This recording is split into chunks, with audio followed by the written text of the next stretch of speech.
हरि शरणं हरि शरणं गुरु शरणं गुरु शरणं गुरु शरणं गुरु शरणं गुरु शरणं गुरु शरणं गुरु शरणं गुरु शरणं गुरु शरणं हरि शरणं हरि शरणं हरि शरणं श्री हरि शरणं हरि शरणं हरि शरणं हरि शरणं श्री हरि शरणं। बोलिए श्याम मनोहर लाल की जय। अतः कलयुग में श्री कृष्ण कथा और कृष्ण कीर्तन से ज्ञान वैराग्य जागृत होता है। जिन पर काल का कोई प्रभाव नहीं पड़ता और उन्होंने नारद जी से कहा कि आप हमारे साथ गंगा किनारे चलिए, वहाँ श्रीमद् भागवत ज्ञान मार्ग का पारायण करेंगे, श्रीमद् भागवत की कथा करेंगे, जिससे आपकी इच्छा पूरी हो जाएगी। नारद जी ने कहा कि भागवत कौन सुनाएगा? तब संत कुमार ने कहा कि हम तुम्हें भागवत कथा अमृत का पान कराएंगे। संत कुमार नारद जी के साथ गंगा किनारे आए और गंगा जी के पावन तट पर संत कुमार कथा का गाना प्रारंभ करते हैं। गंगा का तट ज्ञान भूमि है। संत कुमार भाई चारा आसन बैठे हुए हैं, नारद जी सड़क में हाथ जोड़े सामने बैठे हैं। उसमें सनातन भागवत का गाना प्रारंभ करते हैं। शेष तीनों भाई सुनते हैं। कथा में भृगु ऋषि आए और उन्होंने कथा सुनी। रास्ते में सभी ऋषियों को निमंत्रण दे रहे हैं। निमंत्रण पर वशिष्ठ देव परशुराम आदि अन्य ऋषि भी कथा का आनंद लेने के लिए उपस्थित रहते हैं। सनातन भागवत के श्लोकों का गान करते हैं। उस समय वहाँ का वातावरण ऐसा हो जाता है कि वैसा सुख वैकुंठ में भी दिखाई नहीं देता। जहाँ कथा होती है वहाँ विष्णु महेश और ब्रह्मा आदि अपनी पत्नियों के साथ कथा का आनंद लेने के लिए उपस्थित रहते हैं। यही नहीं, सकल तीर्थ वहाँ आ जाते हैं और एक साथ श्रोता को सभी तीर्थ स्नान का फल प्राप्त हो जाता है। बोलिए भागवत महापुराण की जय। जिस समय कथा होती है उसमें युवती जिसका नाम भक्ति होती है, यमुना से चल करके गंगा के तट पर आती है। उसके दोनों पुत्र ज्ञान और वैराग्य उसके साथ होते हैं। गंगा के तट पर आते ही दोनों पुत्र जवान होकर के नाचने लगते हैं। दोनों भाइयों में नाचने की शक्ति आ जाती है।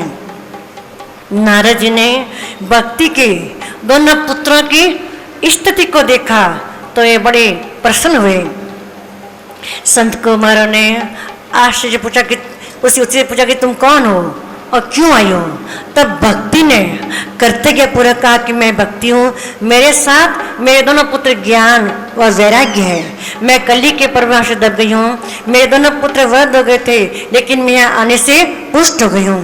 मेरे दोनों पुत्र जवान हो गए हैं। मैं तो इसी वातावरण में रह सकती हूँ। मैं तो यही रहूँगी, मुझे स्थान दीजिए। भगवान की भक्ति, आइए हम आपका स्वागत करते हैं और आप स्थान ग्रहण कीजिए। आप या सभी श्रोताओं के हृदय में विराजमान हो जाइए। बोलिए भक्ति माते की जय। नारद जी ने प्रत्यक्ष भक्ति के ठाठ को देखा। भक्ति के आते ही सभी श्रोता के चित्त निर्मल हो गए। सनकादि ऋषि भागवत की कथा करते हैं। नारद जी और ऋषि कथा का आनंद लेते हैं। ठीक उसी समय वह एक संतों की मंडली संकीर्तन कर वहाँ आ जाती है और कथा स्थल पर भगवान श्री कृष्ण का संकीर्तन प्रारंभ हो जाता है। बोलिए श्याम मनोहर लाल की जय। हमारो धनी राधा श्री राधा श्री राधा, हमारो धनी राधा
बोलिए श्याम मनोहर लाल की जय। इतनी सुंदर स्वर की लहर चली कि प्रहलाद जी ताली बजाने लगे, उद्धव जी काशा बजाने लगे और देवराज इंद्र मृदंग बजा रहे हैं, संत कुमार जी जय जय की ध्वनि लगा रहे हैं। जितने भी संत हैं वे सब नृत्य कर रहे हैं। तो भोला बाबा से रहा नहीं गया और वे भी पार्वती जी को साथ लेकर के नृत्य करने में तन्मय हो गए। इतना सुंदर कीर्तन हुआ कि मेरे प्रभु से रहा नहीं गया और वे भगवान कीर्तन में प्रकट हो गए। बोलिए भक्त वत्सल भगवान की जय। भगवान ने कहा कि मैं तुम्हारी कथा कीर्तन को प्रश्न हूं, तुम कुछ वरदान मांगो। भक्तों ने कहा कि जब जब आपका कीर्तन किया करें तो आप हमें दर्शन दे दिया करें। भगवान वरदान देख करके अंतर्ध्यान हो गए।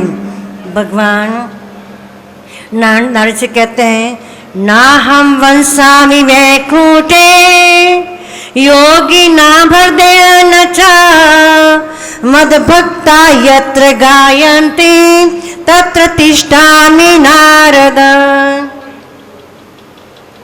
एक बार नारद जी ने पूछा कि प्रभु आपका दर्शन कहाँ सुलभ होगा। भगवान बोले कि मेरे परम भक्त मेरे त्यागी संत भाव विभोर होकर के मेरा नाम जपते हैं, मेरा नाम जपवाते हैं, मेरे नाम का कीर्तन करते हैं। बस मैं वही तुम्हें एक कहीं कोने में बैठे हुए मिल जाऊंगा नारद, तुम सीधे वही चले जाना, वहाँ मेरा दर्शन हो जाएगा। भागवत भक्ति को जगाती है। भागवत ग्रंथ को ब्रह्मा जी ने तराजू में तोला है। उसमें भागवत एक तरफ और समस्त ग्रंथ दूसरी तरफ होते हैं। भागवत के समक्ष सभी ग्रंथ फीके हो जाते हैं। भागवत का विस्तार तो वेद व्यास जी ने किया, लेकिन यह सर्वप्रथम भगवान नारायण के मुख से निकली हुई दिव्य वाणी है जो 4 श्लोकों के रूप में प्रकट हुई।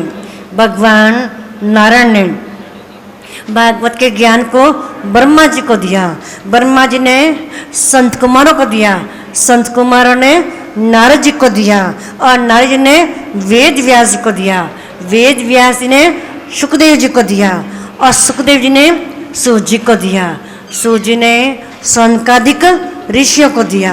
जिस ग्रंथ की उत्पत्ति भगवान के श्री मुख से होती है उसके आगे श्रीमद का मुकुट लगता है।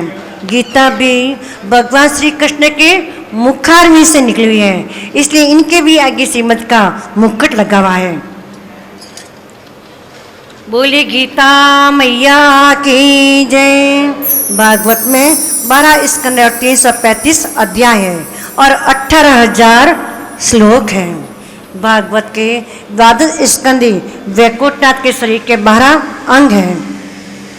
भागवत में भगवान चतुर्भुज रूप से खड़े हैं जो भागवत का स्वर्ण मनन करते हैं, प्रभु उनसे मिलने के लिए सदैव तत्पर रहते हैं।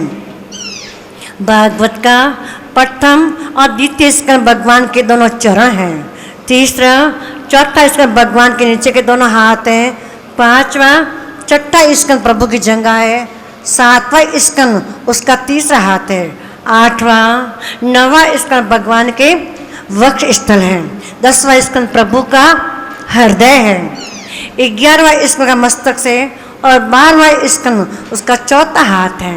इस तरह संपूर्ण भागवत भगवान का वांग्मय स्वरूप है। भक्ति के 4 आचरण ने ग्रंथ में स्वीकार किया है। भागवत कहती है कि आप मेरा सदा सेवन करें, सदा मेरा स्मरण करें, जिससे आपके देह रूपी घर में कचरा नहीं रहेगा और आपका मन साफ रहेगा। और जब आपका मन साफ रहेगा तो प्रभु आपके मन मंदिर से दूर नहीं जाएंगे। भागवत को बार बार सुनने से परमात्मा में प्रेम बढ़ता है। जहाँ भागवत की कथा होती है वह स्थान तीर्थ स्थल बन जाता है। भागवत का कथा अमृत प्रभु का चरणामृत बड़ा ही चमत्कारी है, इसे सदैव ग्रहण करते रहना चाहिए। भगवान संयोग सोचते हैं कि मेरे चरणामृत में ऐसा क्या है जिसे लोग इसे नित्य लेते हैं।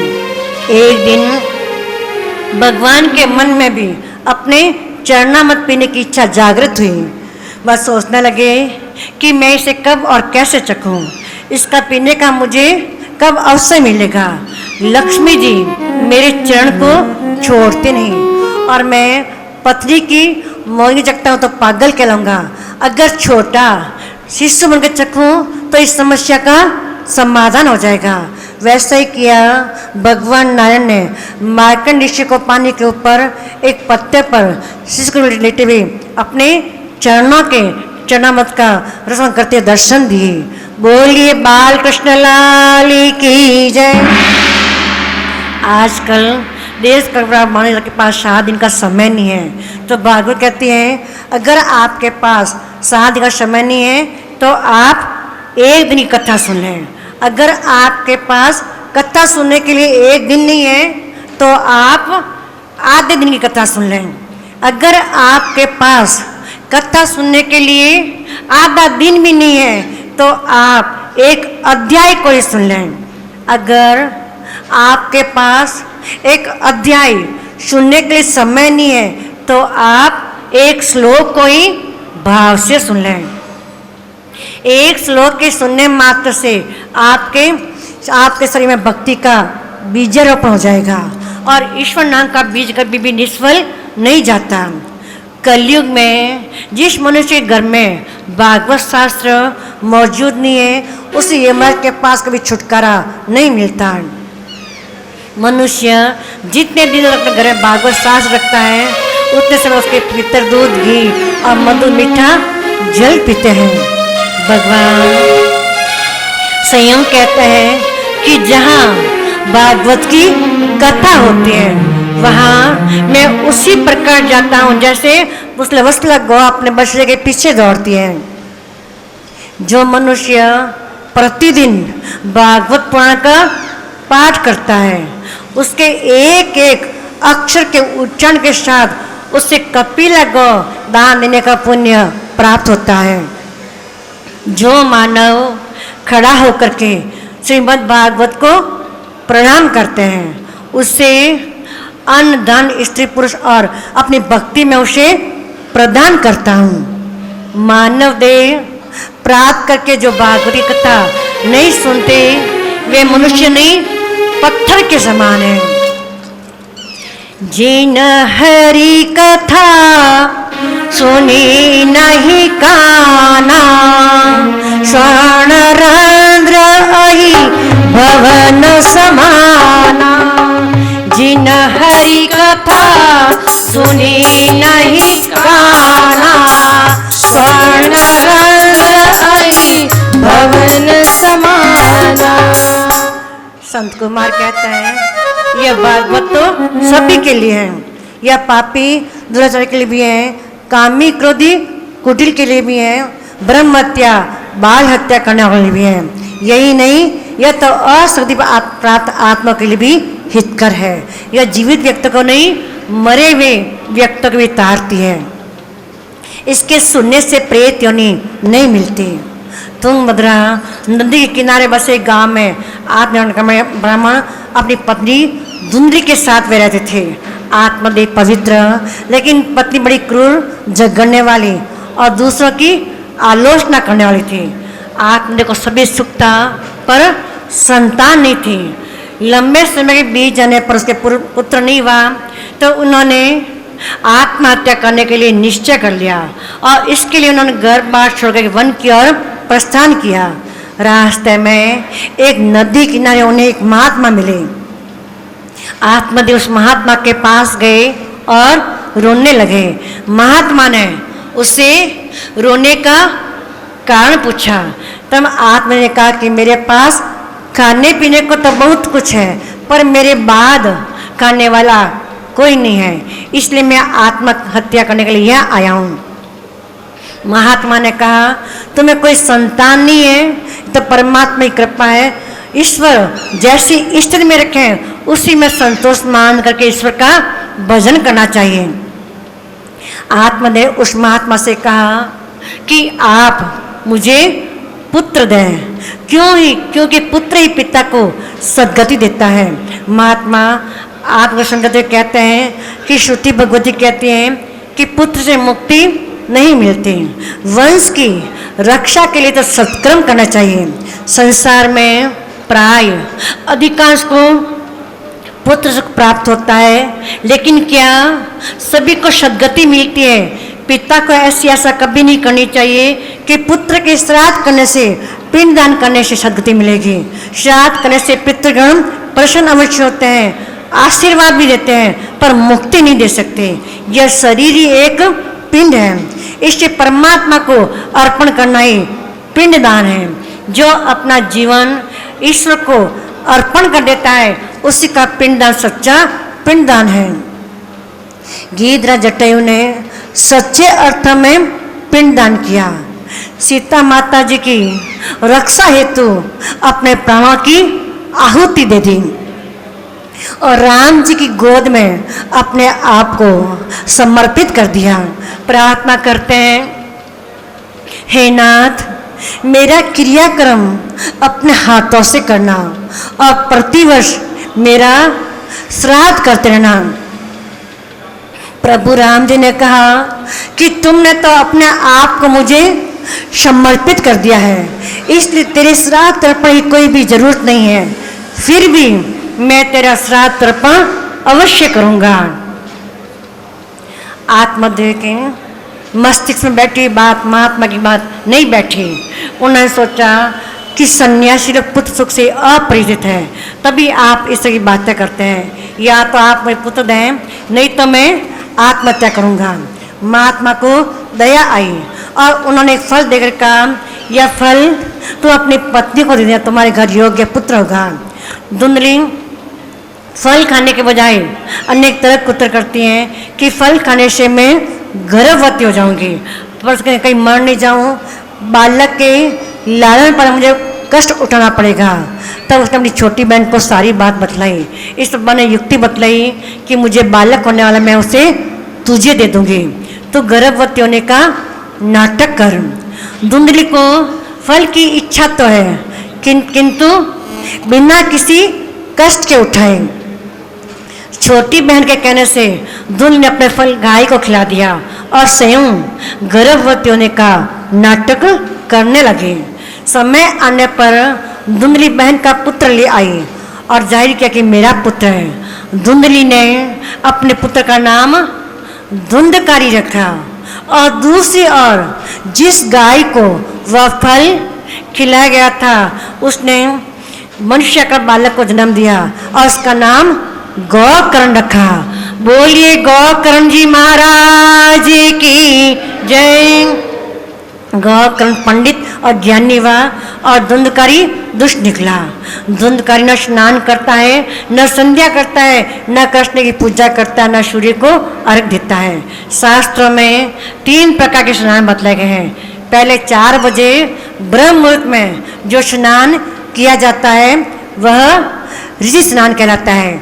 उसके बाद 5 से 6:30 बजे तक जो स्नान किया जाता है वह मनुष्य स्नान कहलाता है और 6:30 बजे के बाद जो स्नान किया जाता है वह राक्षस स्नान कहलाते हैं।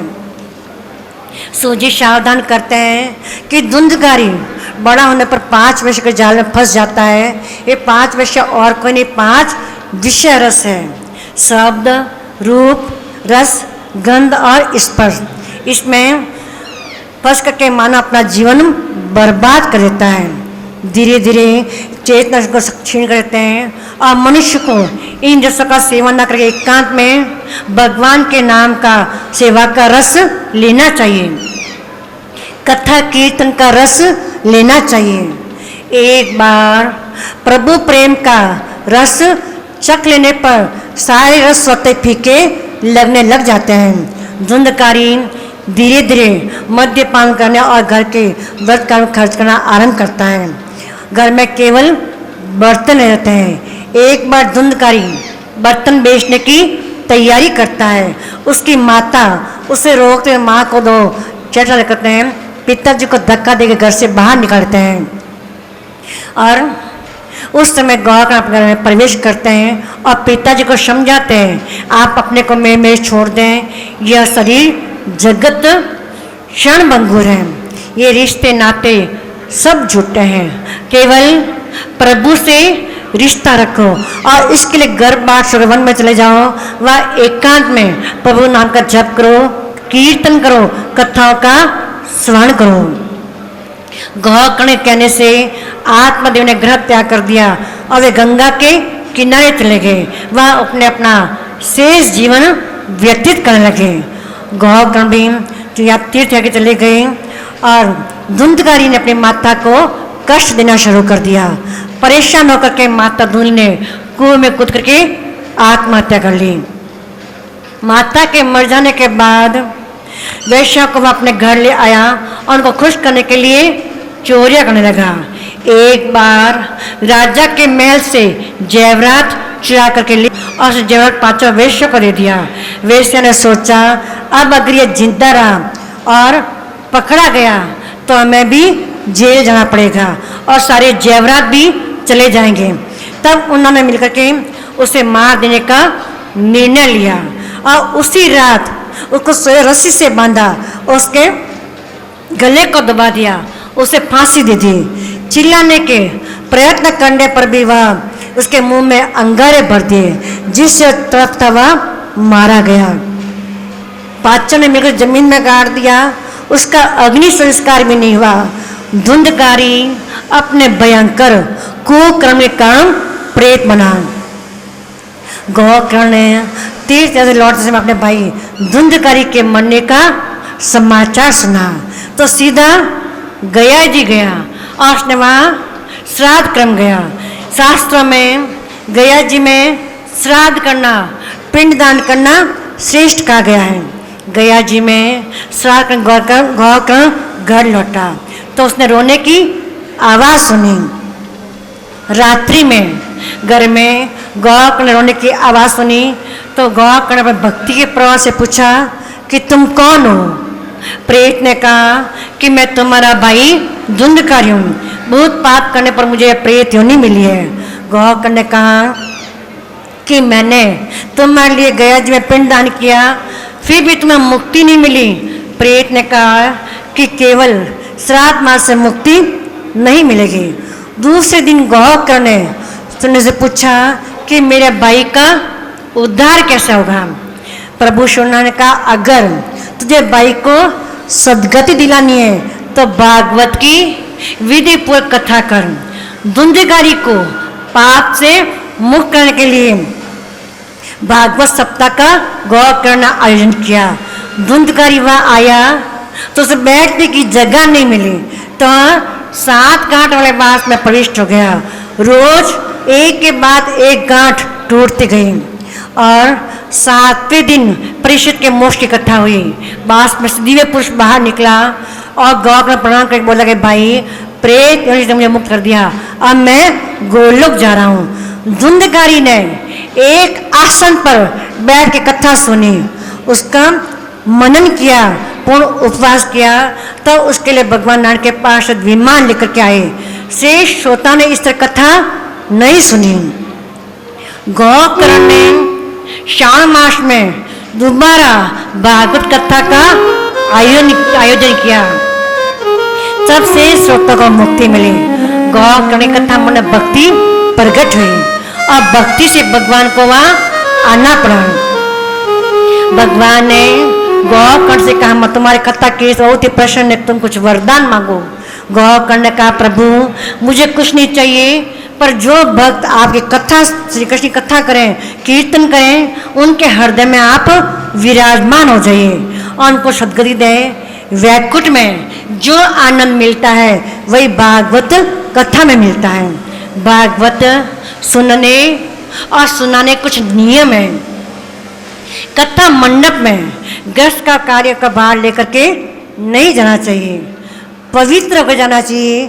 7 दिन तक क्रोध नहीं करना चाहिए। असत्य नहीं बोलना चाहिए, किसी का अपमान भी नहीं करना चाहिए, उपवास करना चाहिए। अगर कोई याचक आ जाए तो उसे खाली हाथ नहीं भेजना चाहिए। मंडप में कीर्तन और प्रभु नाम की माला फेरनी चाहिए। कथाकार भी विरक्त वैष्णव होना चाहिए। इन सब नियमों का पालन करने से भागवत के श्रवण करने से आनंद व मुक्ति मिलती है। वेद व्यास जी भागवत की रचना मनुष्य को धर्म का ज्ञान करने की है। भागवत धर्म का ज्ञान कराता है। भागवत जीवन का दर्पण है।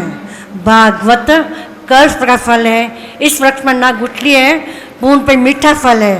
भागवत भी फल सुखदेव चौथे की 4 रस में हो गया है। सुखदेव जी ने इस ग्रंथ को अमर बना दिया है। यह ग्रंथ, यह रस मुंह से नहीं कान से पीना होता है। पीवतम भागवतम रस मालयम का है। इस भागवती रस को पियो। तो इसको पिए कैसे? यह तो सुनी जाती है, तो जिसको सुनकर के निकाल दी जाती है उसको सुनना बोलते हैं, और जिसको सुनकर के हृदय में उतार ली जाती है उसको पीना बोलते हैं। बोलिए भागवत भगवान की। अर्थात आचरण में लाना। कान के द्वारा इस रस के पीने से भागवत भगवान कान के माध्यम से मनुष्य के शरीर में प्रवेश करके उसके समस्त विकारों और पापों को वे नष्ट कर देते हैं। सो जी शंकर से कहते हैं कि भागवत से सुंदर प्रेम रस मीठा ग्रंथ संसार को मिला है, वह व्यास जी की बुद्धि उनके परिणाम का परिणाम है। व्यास जी ने नारद जी से पूछा कि क्या प्रभु की कृपा हुई है? तब नारद जी ने कहा कि मैं दूसरों की बात क्या कहूँ, मुझ पर भगवान की असीम कृपा हुई है। उसी का वर्णन मैं आपके समक्ष करता हूँ। अब नारद जी अपने मुख से अपनी ही आत्मकथा कहना वे वर्णन करते हैं। वे कहते हैं कि 2 जन्म पूर्व में गंधर्व था। मेरा काम अपने गायों से देवताओं को रिंझाना था, और धीरे धीरे मुझ में दुर्गुणों का प्रवेश हो गया और मैं अप्सरा को साथ लेकर घूमने लगा। एक दिन मैं घूमता हुआ देवताओं की सभा में जा पहुंचा, जहां भगवान नारायण की पूजा का पर्व मनाया जा रहा था। वहाँ उस समय मैंने गंदे गीत गाने शुरू कर दिए, जिससे सभी का आनंद भंग हो गया। वहाँ बैठे ब्रह्मा जी क्रोधित हो गए और उन्होंने मुझे मृत्यु लोक में दासी पुत्र जाने का श्राप दे दिया। तब मैं रोने लगा, गिड़गिड़ाने लगा कि मेरे ही कारण मेरा पतन हुआ। ब्रह्मा जी का दिया श्राप सत्य हुआ। मेरा जन्म मृत्यु लोक में दासी पुत्र रूप में हुआ। हमारा समाज में कोई स्थान नहीं था। विकास के सारे मार्ग अवरुद्ध हो चुके थे, और 5 वर्ष बाद में महात्मा का आगमन हुआ जहाँ हम रहते थे, और महात्मा की टोली 4 माह तक वहाँ ठहरी। महात्मा लोग दिन में 2 बार कथा कीर्तन करने लगे। मैं और मेरी माँ संत समाज की सेवा करने लगे, और मेरी माता वह सेवा का कार्य करती, लेकिन मैं उस पंडाल में जहाँ महात्मा लोग श्री कृष्ण की कथा का वर्णन करते, वहाँ मैं पीछे जा कर के बैठ जाता। मुझे उनकी कथा अच्छी लगने लगी और मैं धीरे धीरे रोज आगे आके बैठने लगा। पर महात्मा कहने से मुझे वहाँ आगे बैठने की अनुमति मिल गई। महात्मा की कथा ने मेरे मन का हरण कर लिया। मेरे खेलने कूदने का सब चाव समाप्त हो गया और मैं घंटा वहाँ बैठा रहता। मेरे साथी मुझे बुलाने के लिए आते, पर मैं उनके साथ में खेलने नहीं जाता था। महात्मा मेरी ओर से देखने लगते। कथा समाप्ति पर मैं सदैव वहाँ चला जाता जहाँ महात्मा लोग भोजन करते। मैं उनका बचा हुआ भोजन ग्रहण करने लगा, जिससे मेरी बुद्धि और भाग्य की रेखा ही पलट गई। मुझे कृष्ण कथा और का आनंद मिलने लगा। मैं एकांत में बैठ के कृष्ण को याद किया करता। दासी पुत्र होने के कारण मैं करीब उनके इसलिए नहीं जा पाता कि कहीं लोग मुझको वहाँ से भगा न दें। मैं उन्हें कुछ पूछना चाहते हुए कुछ पूछ नहीं पाता। धीरे धीरे चातुर्मास पूरे हो गए। लोग महात्मा जी को विदा कर रहे थे, पर मैं एक तरफ खड़ा हुआ रो रहा था। महात्मा गुरु जी ने मुझे अपने पास बुलाया। तब मैंने उससे कन्हैया के गांव का रास्ता पूछा। लोग थे वे जो बैठे थे वे हंसने लगे, लेकिन मेरे गुरुजी गंभीर हो गए। मैंने कहा, गुरुजी, मैं कन्हैया की टोली में शामिल होना चाहता हूँ, उनके साथ रह के सभी क्रियाएं करना चाहता हूँ। मेरे गुरुजी ने मेरे सिर पर हाथ फेरते हुए कहा कि आज मेरी कथा सफल हो गई। गुरुजी ने मुझे द्वादश अक्षर का मंत्र दिया और वो जिससे वासुदेव गायत्री कहा गया। महात्माओं ने उस समय मेरा नाम बालक रामदास रख दिया। मैंने गुरुजी से कहा कि इस मंत्र के जपने से मुझे कन्हैया मिल जाएंगे। गुरुजी ने कहा, अवश्य, तुम रात दिन इसका जप करना, कन्हैया तुम्हें अवश्य मिल जाएगा। फिर क्या था, मैं रात दिन जप में लग गया।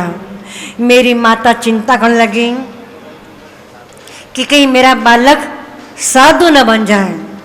माँ ने मुझे रोकने का प्रयत्न किया। मैं दुविधा में फंस गया।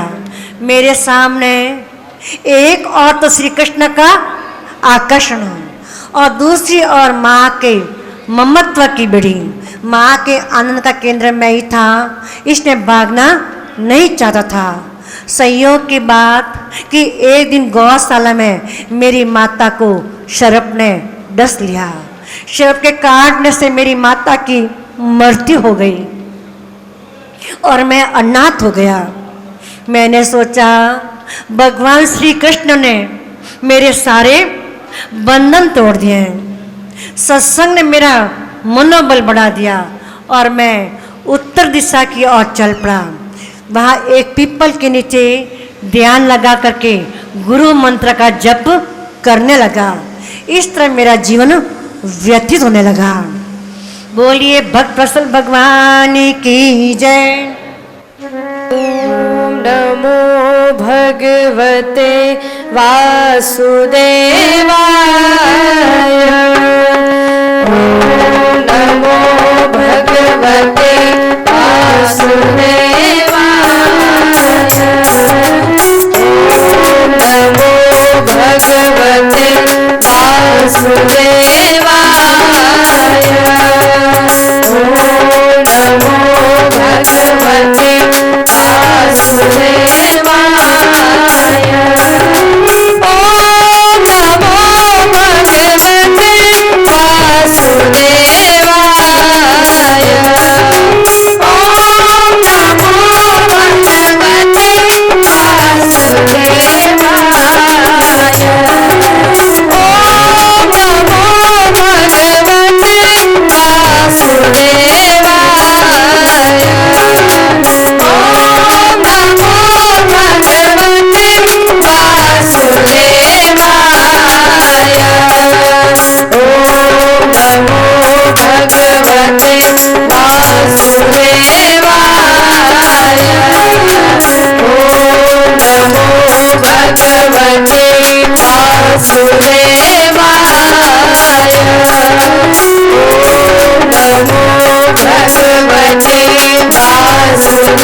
बोलिए भक्त वत्सल भगवान की जय।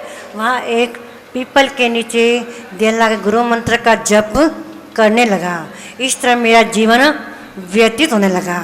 एक दिन मुझे दिव्य अनुभूति हुई कि मुझे कन्हैया की बांसुरी सुनाई देने लगी।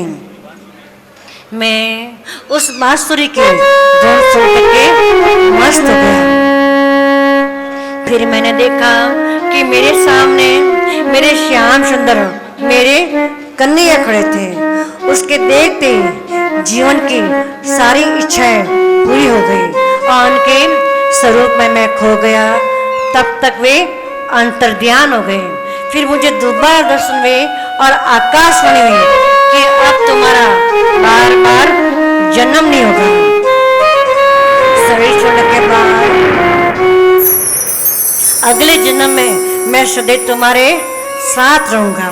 तत्पश्चात मैंने साधना भूमि को प्रणाम किया और तीर्थ यात्रा के लिए निकल पड़ा। इस तरह मैं पवित्र नदी में स्नान करते हुए तीर्थ स्थल घूमते हुए अपना शेष जीवन व्यतीत करने लगा। मैं कभी सत्संग बैठता तो कभी कभी कृष्ण वियोग में रोता रहता और उनको जोर से पुकारता। अंत में मेरा शरीर एक दिन छूट गया। फिर मैं ब्रह्मा जी के मानस पुत्र में पैदा हुआ। ब्रह्मा जी ने मुझे भक्ति प्रचार का आदेश दे दिया, इसलिए मैं हमेशा भक्ति के प्रचार में ही लगा रहता हूँ। इस तरह नारद जी ओम नारायण कीर्तन करते वहाँ से प्रस्थान कर गए। देवर्षि नारद जी आज भी नारायण का कीर्तन करते हुए तीनों लोकों में अपनी वीणा बजाते हुए विचरण करते रहते हैं। भगवान नारायण की दी हुई वीणा उसके पास रहती है। प्रभु ने हम सबको शरीर रूपी वीणा दे रखी है। उसमें दर और शरीर ऊपर के भाग लगे हैं और हम गले में तार लगे हुए हैं। जहाँ अपने गले से प्रभु के नाम का संकीर्तन करेंगे तो कीर्तन से हमारा हृदय शुद्ध होगा और हमारे हृदय के अंदर में भगवान नारायण के दर्शन होंगे। देखो संत कृपा, सत्संग का प्रभाव और संतों का आशीर्वाद, वही दासी पुत्र बालक रामदास आज देव ऋषि नारद जी बन गए। जो ज्ञान देते हैं उन्हें नारद कहते हैं। जो अज्ञान का खंडन करें वो नारद। जिसकी बात रद्द नहीं होती उसे नारद कहते हैं। नारद जिसकी बात कभी रद्द नहीं होती उसे नारद कहते हैं।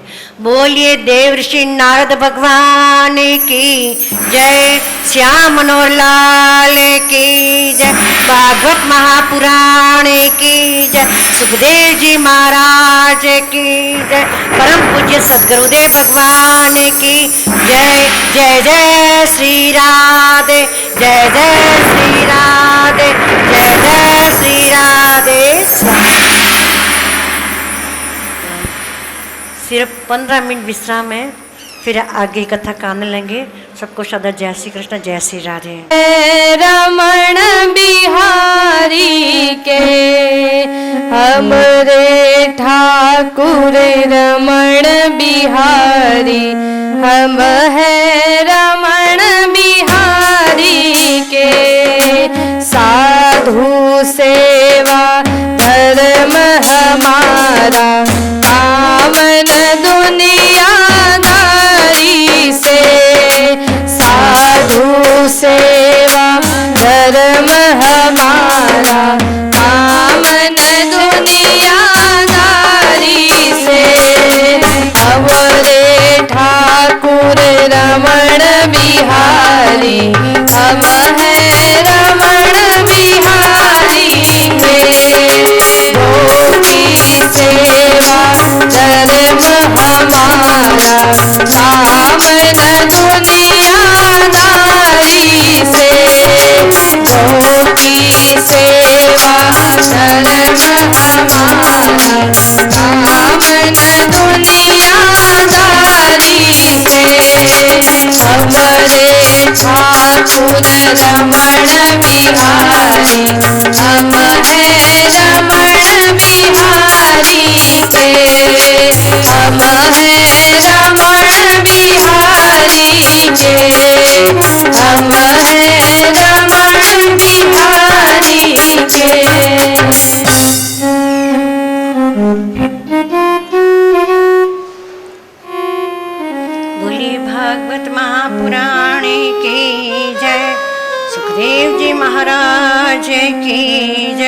बोलिए कुशाली माता की जय।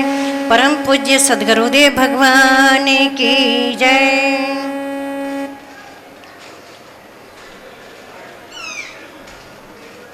मनुष्य जब तक सकाम है तब तक उसका मंगल नहीं होता। भगवान श्री कृष्ण पूर्ण तरह निष्काम है। संसार का चिंतन करने से मन बिगड़ता है। जो काम के अधीन उसका मंगल निश्चय हो जाता है। भागवत में 3 मंगलाचरण हैं। प्रथम स्कंद में व्यास देव जी का, द्वितीय में शुकदेव जी का और समाप्ति में सूत जी का। मनुष्य को प्रभात, मध्याह्न और रात्रि में मंगलाचरण करना चाहिए। राम, श्याम, शिव सभी सत्य रूप परमात्माएं, हमें उनका ध्यान करना चाहिए। भागवत में किसी का नाम न लेकर के सच्चित आनंद स्वरूप परमात्मा का ध्यान करने को कहा गया है। ईश्वर एक है पर उनके नाम व स्वरूप भिन्न भिन्न हैं। श्री कृष्ण का ध्यान करना और उनके रूप का दर्शन करना, उनके नाम का कीर्तन करना चाहिए। वाणी कीर्तन करें और आँख दर्शन करें तो मन शुद्ध होता है। भागवत में ध्यान और जप पर जोर दिया गया है। मनुष्य जिस रूप का ध्यान करते हैं प्रभु वैसा ही स्वरूप धारण करके उनको दर्शन दिया करते हैं। मनुष्य जो करता है वह क्रिया कहलाती है और प्रभु जो करते हैं उन्हें लीला कहते हैं। क्रिया बंधन रूप है जबकि लीला बंधन से मुक्त है। हम परमात्मा का ध्यान इसलिए करते प्रभु उत्पत्ति स्थिति सार के कारण है। भगवान श्री कृष्ण आनंद स्वरूप है। बोलिए आनंद कंद भगवान की जय। जब गांधारी श्री कृष्ण को वंश का समाप्ति का श्राप देती है फिर भी वे आनंदित ही रहते हैं। ठीक उसी तरह राम को जब कई 14 वर्ष वनवास दिलाती हैं तो वे आनंदित रहते हैं। अतः हमें आनंद स्वरूप परमात्मा का सदैव ध्यान करना चाहिए। परमात्मा का ध्यान करना चाहिए। भगवान के लिए भक्ति करो पर भगवान से कुछ न मांगो। मांगने पर प्रभु देते अवश्य हैं पर प्रेम कम हो जाता है। जगत का यही व्यवहार है। सुदामा पत्नी के कहने से भगवान के पास द्वारका गए पर मांगने के लिए नहीं अपितु मिलने के लिए गए थे। गोपियों ने भगवान से कुछ नहीं मांगा। वे मुक्ति की भी इच्छा नहीं रखते। निष्काम भक्ति भागवत का मुख्य विषय है। गोकुल छोड़ करके जब कृष्ण मथुरा चले गए तो उन्होंने उद्धव को गोपियों के पास भेजा। गोपियों ने कहा हमारा कन्हैया मथुरा में खुश तो है, तुम उसे जाकर कहना कि वह गोकुल नहीं आवे। हम तो उन्हें सदैव खुश देना चाहते हैं। हमारा प्रेम तो सदैव खुश देखने के लिए है। कृष्ण ने एक बार बीमार होने का बहाना करने पर उनकी 8 पत्नियां चरणरज पाप के भय से नहीं देती, लेकिन गोपियां तो पाप का बिना भय किए भी अपनी चरणरज प्रभु के पास भेज देती हैं। वे तो श्री कृष्ण की निष्काम भक्त हैं। वे अपने प्रभु को प्रसन्न देना चाहते हैं। प्रभु की प्रसन्नता के लिए भक्ति करना चाहिए। भक्ति अंत काल में मन को सुधारती है। परमात्मा ने मनुष्य को देव होने के लिए बनाया और देव होने के लिए 4 गुण चाहिए। संयम, सदाचार, स्नेह व सेवा। ये चारों गुण सत्संग के बिना नहीं आते। भागवत में सत्संग का महत्व बतला गया है। नैमिषारण्य में 88 ऋषि बैठे हैं और सूजी कथा करते हैं। सूजी व्यास जी और सरस्वती जी का वंदन करते हैं। सूजी कहते हैं जीवात्मा अंश और परमात्मा अंश है। अंश से अंश अलग हो गया है इसलिए अंश दुखी है। जब अंश से अर्थात परमात्मा से मिल जाएगा तो सुखी हो जाएगा। भागवत में भगवान नारायण के मुख्य 24 अवतार का संक्षेप में कह गई है। जो पहला जो अवतार संत कुमारा का है, जो ब्रह्मचर्य का प्रतीक है। ब्रह्मचर्य पालन करने से अंतकरण शुद्ध होता है। दूसरा अवतार वारा का है। वारा अर्थात शेष दिवस, जिस दिन हमसे कोई सत्कर्म हो वही दिन श्रेष्ठ है। सत्कर्म में लोभ विघ्न करना आता है, तो लोभ को संतोष से माना चाहिए। हमारा अवतार संतोष का अवतार है। तीसरा अवतार नारद जी का है, यह भक्ति का अवतार है। नारद जी भक्ति के आचार्य है। चौथा अवतार नर नारायण का है। पांचवा अवतार कपिल देव जी का है, जो ज्ञान व वैराग्य का अवतार है। ज्ञान वैराग्य से भक्ति स्थिर होती है। छठा अवतार दत्तात्रेय जी का है। ये 6 अवतार ब्राह्मणों के लिए हुए। 7वां अवतार यज्ञ का है। 8वां अवतार ऋषभ देव जी का है। 9वां अवतार रजापर्थु का है। 10वां अवतार मत्स्य नारायण का है। ये 4 अवतार क्षत्रियों के लिए हुए। धर्म का आदर्श बताने के लिए 4 अवतार हुए। 11वां अवतार कच्छप का है। 12वां अवतार धन्वंतरी का है। 13वां अवतार मोहिनी नारायण का है। ये अवतार वैश्य के लिए प्रभु ने वैश्य से लीला करी है। 14 अवतार नरसिंह भगवान का है। यह अवतार पहला भक्त कृपा करने के लिए किया। पहला जैसी दृष्टि से देखेंगे तो खम्भे में भगवान के दर्शन होंगे। 15वां अवतार वामन भगवान का है, जो पूर्णतः निष्काम है और उनके ऊपर भक्ति नीति का छत्र पहनाया और साथ में धर्म का कवच पहना हुआ है। अर्थात जिसके पास भक्ति नीति धर्म रहता है उसे भगवान भी नहीं मार सकते। वामन भगवान बड़े हैं, परंतु बलि राजा के सामने छोटे बनते हैं। मांगने से बड़ा भी छोटा हो जाता है। 16 अवतार परशुराम जी का है। यह प्रभु के आवेश का अवतार है। 17वां अवतार व्यास नारायण जी का है। यह ज्ञान का अवतार है। 18वां अवतार श्री राम जी का है। यह लोक मर्यादा की स्थापना के लिए वहा। 19वां अवतार श्री कृष्ण का है। श्री कृष्ण साक्षात नारायण हैं। राम और कृष्ण एक है। राम जी की मर्यादा का पालन करने पर ही श्री कृष्ण की कृपा होती है। इसके अतिरिक्त हरिकल्की आदि भगवान के असंख्य अवतार हैं। तो इसमें कुछ अंश अवतार है, कुछ लेकिन राम और कृष्ण भगवान नारायण के पूर्ण अवतार हैं। भागवत में मूल कथा श्री कृष्ण जी की आती है, जो भागवत के आखिर में आती हैं। प्रथम स्कंद अधिकार लीला है। श्रीमद् भागवत के का अधिकारी कौन है, इसका ज्ञान देने का अधिकारी कौन है। पहले स्कंद में 3 प्रकरण हैं, उत्तम अधिकारी, मध्यम अधिकारी और कनिष्ठ अधिकारी। सुखदेव जी अपरिचित उत्तम श्रोता और वक्ता है। नारद जी और व्यास जी मध्यम श्रोता और वक्ता है। सूत जी और सौनक जी कनिष्ठ श्रोता और वक्ता है। वक्ता और श्रोता दोनों अधिकारी होने चाहिए। श्रवण के 3 प्रधान अंग है। पहला श्रद्धा, श्रद्धा करके मन से कथा को सुनना।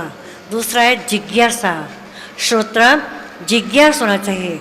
और तीसरा विनम्रता, श्रोता दीन और विनम्र होना चाहिए। सूत जी कहते हैं कि व्यास जी 18,000 श्लोकों का भागवत ग्रंथ बनाया है। इस ग्रंथ के बनाने के बाद व्यास जी को लगा कि अवतार कार्य पूरा हो गया है। जो मेरे भागवत का आश्रय लेगा उसे कली का भय नहीं रहेगा। परंतु व्यास जी को एक चिंता हुई कि ग्रंथ मैंने बना दिया, परंतु इसका प्रचार कौन करेगा। माया और संसार के साथ प्रेम रखने वाला भागवत शास्त्र का प्रचार नहीं कर सकता। जन्म से जिसे माया कर सकने वही इसका प्रचार कर सकता है।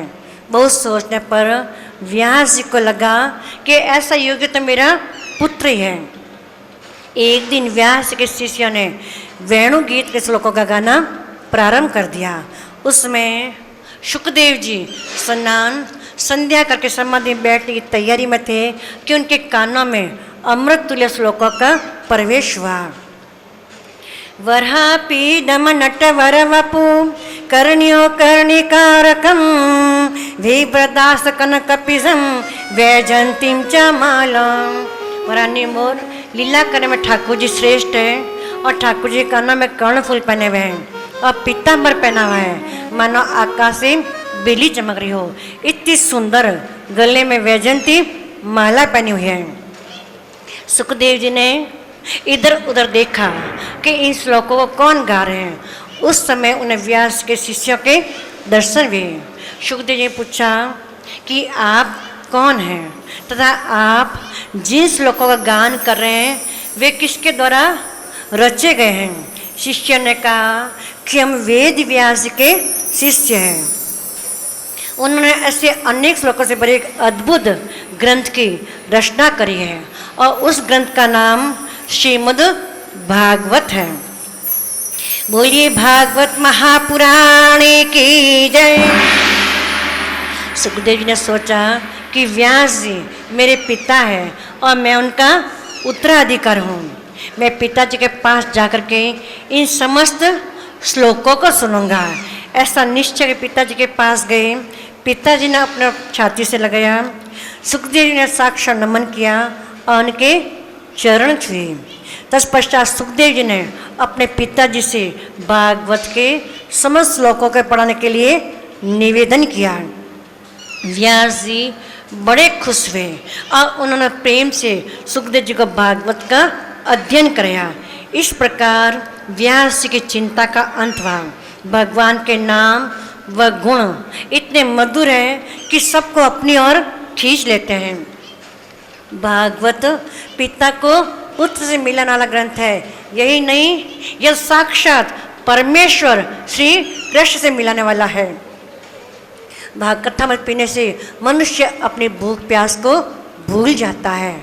ऐसा 10वें स्कंद परिचय सुखदेव से कहते हैं कि कथा अमृत का पान करते करते अब मेरी भूख और प्यास अदृश्य हो गई है। उत्तम श्रोता वही है जो भजन में अपनी भूख प्यास को भूल जाए। सूत जी कहते हैं कि व्यास जी द्वारा सुनी कथा को सुखदेव जी ने सर्वप्रथम राजा परीक्षित को सुनाई। अब मेरा परीक्षित के जन्म कर्म मोक्ष की कथा के साथ पांडवों के स्वर्ण की कथा सुनाता हूँ। आप प्रेम से एकाग्रचित होकर सुनिए। सूत जी कहते हैं कि महाभारत का अंतिम दिन था। युद्ध क्षेत्र में भीम और दुर्योधन का गदायुद्ध चला था। दुर्योधन न हार रहा था न मर रहा था। उस समय वहाँ श्री कृष्ण का आगमन हुआ। श्री कृष्ण भीम से पूछा कि गदा युद्ध कैसे चल रहा है। भीम ने कहा, हे श्री कृष्ण, मैं कुछ थकावट का अनुभव कर रहा हूँ। आप कृपा करके दुर्योधन पर जीत हासिल करने का उपाय बतलाइए। अगर जीत हासिल करने का उपाय न बतला तो उसे मार देने का उपाय बतलाइए। पांडवों को श्री कृष्ण पर इतना विश्वास था कि द्वारकानाथ उन्हें जो कहते थे वे वही किया करते थे। राजा जरासंध के होने वाले दंगल में भीम थक चुका था। तब उसने श्री कृष्ण से जरासंध को मारने की युक्ति पूछी थी और भीम ने वही किया जिसका इशारा श्री कृष्ण ने किया। यहाँ भी श्री कृष्ण भीम को उनके मारने की युक्ति बतला रहे हैं। बोलिए भक्त वत्सल भगवान की जय।